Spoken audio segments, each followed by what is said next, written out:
I'd like to talk this afternoon about the Gospel of Thomas, the parable of the great feast. This is in Logion 64.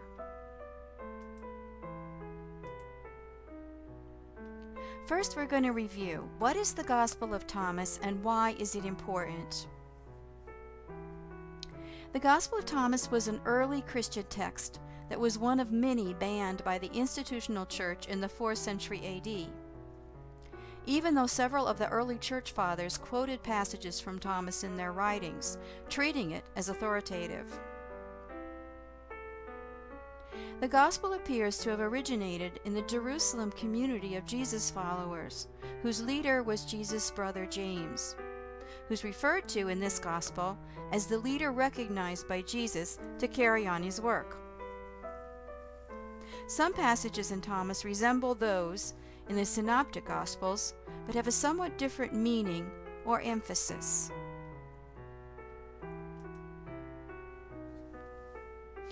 So what makes the Gospel of Thomas unique? Elaine Pagels is a biblical scholar who's written several books on the Gnostic Gospels and on the Gospel of Thomas. She has said, what's different about the Gospel of Thomas is that instead of focusing entirely on who Jesus is and the wonderful works of Jesus, it focuses on how you and I can find the kingdom of God.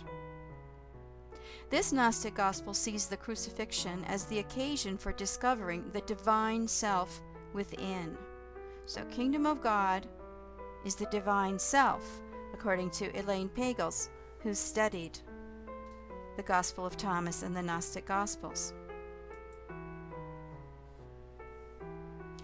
In this video, we're going to just look at the parable of the Great Feast.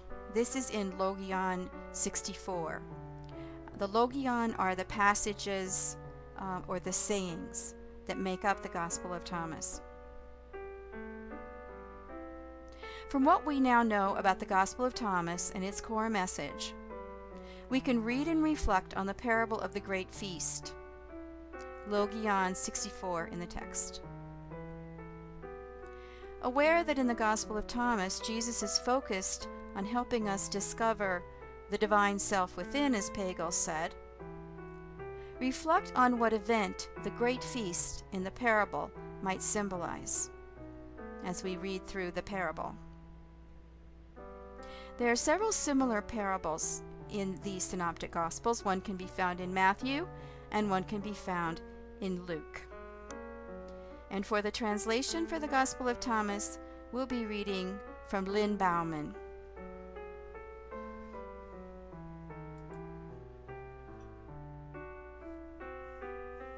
The Great Feast. First invitation. Yeshua is another name for Jesus, so when I say Yeshua, you can think Jesus. Yeshua says, "A man was throwing a dinner party, and when everything was prepared, he sent his servant out to call the guests. The servant went to the first and said, 'My master invites you.' But he replied, 'I have set aside some funds for merchants who are coming this evening, and I will be placing orders. I beg to be excused from the dinner.'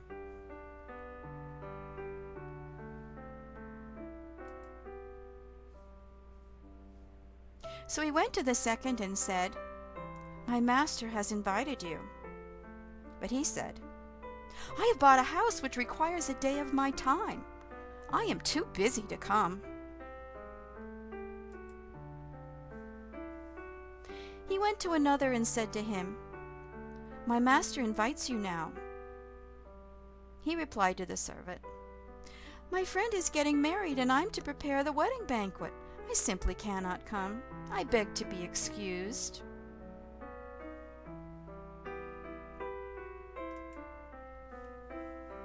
He went to another and said, 'My master calls you.' In reply, he said to the servant, 'I have just bought a farm and am about to pay taxes. I cannot come. Please excuse me, I must be off.'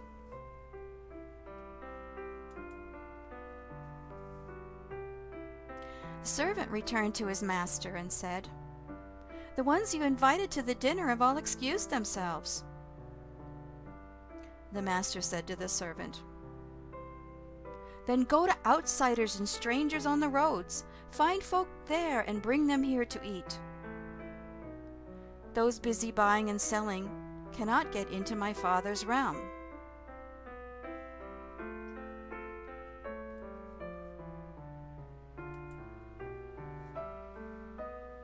Reflection on the parable.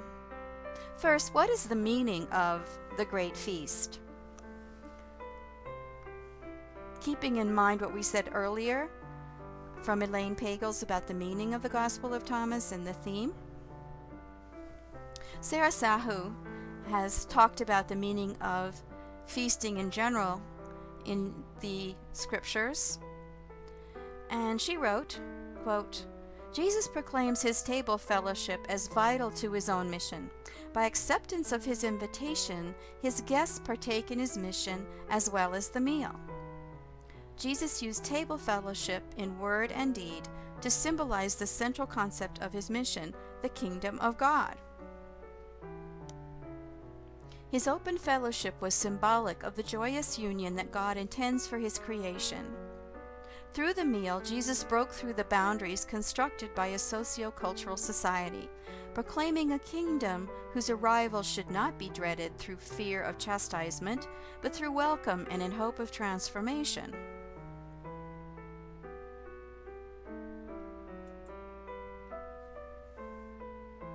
So in that context, those who declined the invitation missed out on more than just a meal. Dr. Andrew McGowan has said the Gospel of Thomas, Logion 64, is characterized not only by the inclusion of the marginalized, but also by the exclusion of the previously invited. In Thomas's version, the buyers and sellers who refused the Master's invitation cannot get into my Father's realm. So what is the symbolic meaning of this exclusion?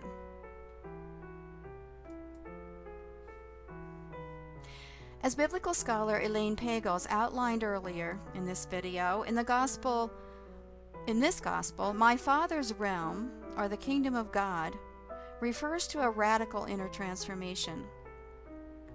Quote, discovering our divine self, unquote, in the here and now. So those whose lives are dedicated to amassing excessive wealth, therefore, miss out on the chance to discover the true inner wealth embodied in that experience. Their focus is elsewhere. This is the tragedy.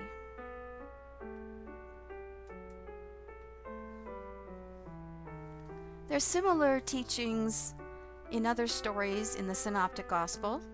In the Gospel of Luke, we read Jesus saying, how hard it is for the rich to enter the kingdom of God.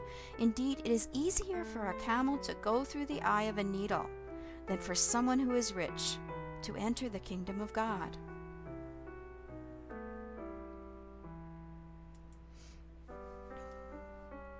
Scholars have pointed out that in this parable, Jesus is making a statement in support of economic and social justice.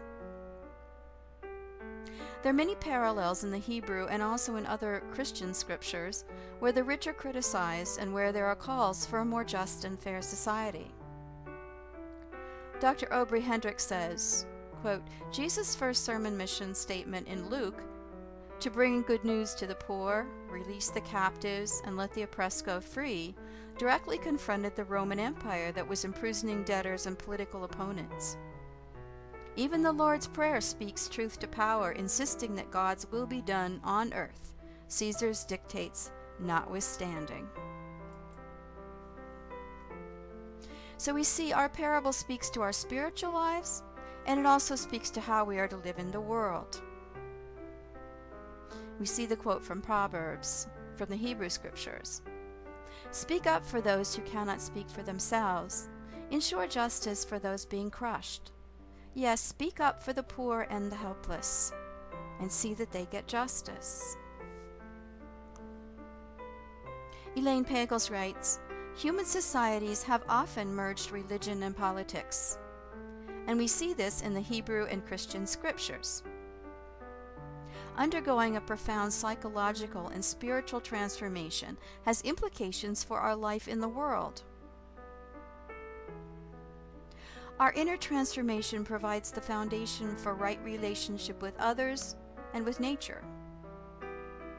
Enlightenment is not just for our own personal benefit. It's vital for both our own well-being and for the well-being of our families, societies, and the global community. The love we discover within radiates to the world outside.